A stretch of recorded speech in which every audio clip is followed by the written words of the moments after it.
47 বৎসর পরে কবর খোলা হয়েছে। হ্যাঁ, 47 বৎসর পরে কবর খোলা হয়েছে। কত বৎসর পরে? 47 বৎসর পরে সুলতান মাহমুদ গজনবী রহমতুল্লাহ আলাইহির কবর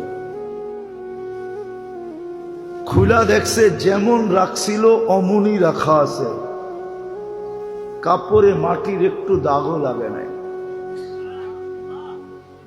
হাত দুইটা বুকের উপরে বাঁধা আছে। উঠায়া দেখছে নরম তুলতুলে, মনে হয় এইমাত্র ঘুমাইছে।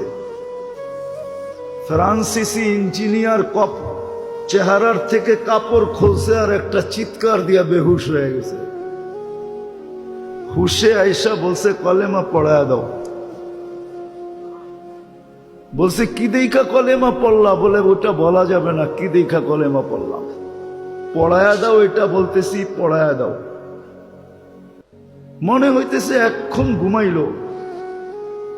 47 বৎসর পরে যিনি আমাদেরও রাজা ছিলেন, ভারতবর্ষ যিনি স্বাধীন করছেন, সুলতান মাহমুদ গজনবী, সেই রাশিয়ার মাথা থেকে নিয়ে ভারতবর্ষের শেষ মাথা পর্যন্ত, যার পায়ের নিচে ছিল, পায়ের নিচে এত বড় রাজা, কেমন ফুটা ফুটছে।